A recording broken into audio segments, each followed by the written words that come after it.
History often categorizes Jesus as a helpful moral philosopher, but a philosopher typically offers a framework for living. They don't usually look a crowd in the eye and claim to be the singular escape route from human mortality. The narrative begins by framing the world as a place of darkness, a closed loop where individuals struggle to align their intentions with their actions, eventually facing a biological and spiritual dead end that no one had been able to bypass. Then comes the interruption. The source text describes a force called the Word, existing outside of time, stepping into this closed system to take on flesh and live among us. If a creator actually entered our timeline, it changes the nature of the conversation.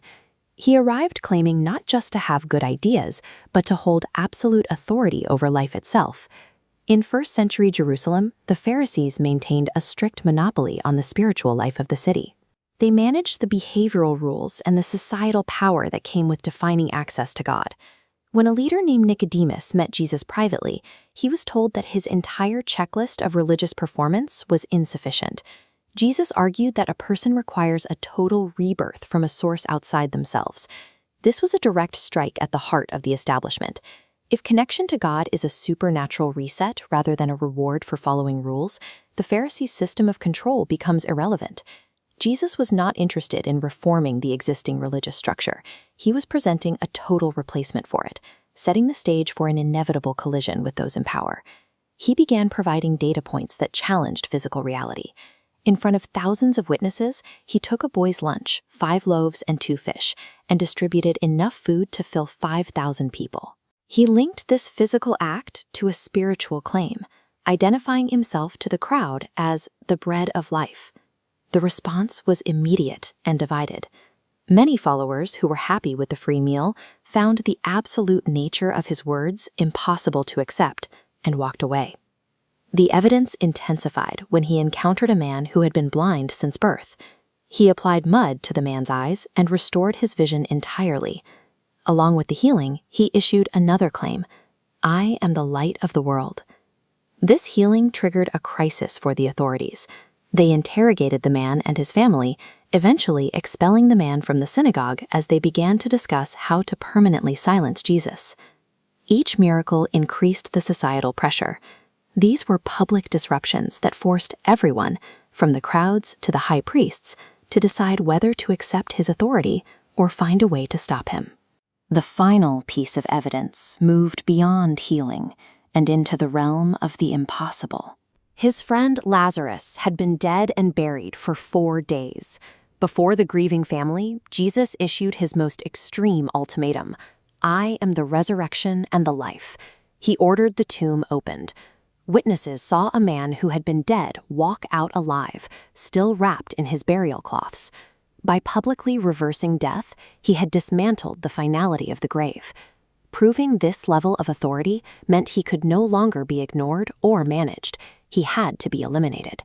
The religious leaders handed him over to the Roman governor, Pilate. What followed was a chaotic interrogation, where the local authorities and the Roman state combined to decide his fate. While Pilate mused about the abstract nature of truth, Jesus remained largely silent, refusing to defend himself even as the threat of execution became a reality. The state then applied its full weight. He was whipped, mocked with a crown of thorns, and marched to the site of his execution. However, the Gospel records this not as a defeat, but as a calculated act. Jesus had previously stated that he had the power to lay down his life to pay for human sin, and he was now doing exactly that. From the cross, he declared, "It is finished," indicating that the work he came to do was complete. Then he gave up his spirit. The disruptor was dead and buried. To those who watched the stone ruined replace, it appeared the closed loop of death had finally reclaimed its authority. Sunday morning brought a shift in the data. The tomb was open, the heavy stone was moved, and the burial site was vacant except for the discarded linen cloths. Later that day, Jesus appeared to his disciples in a locked room. He wasn't a vision or a ghost. He showed them the physical marks of his execution and spoke to them. Thomas, one of the disciples, was absent and remained a skeptic. He stated he would only believe if he could see the nail scars and place his hand where the spear had pierced Jesus' side. A week later, Thomas was given that exact opportunity. Faced with physical proof of the resurrection, his skepticism vanished, and he addressed Jesus as "my Lord and my God." In the logic of the gospel, this physical return is the anchor for everything that preceded it. It provided the disciples with a tangible reason to believe his claims were true, even at the cost of their own lives. The Apostle John wrote down this sequence of events for a single purpose, so that you could examine the evidence and decide whether to believe. This leaves you with a binary choice. You can view this as a historical curiosity, or you can accept that he paid for your wrongs to offer the gift of life that he demonstrated at the tomb. The evidence is presented, but the decision is yours. Consider the claims, share your thoughts in the comments, and consider your standing with God today.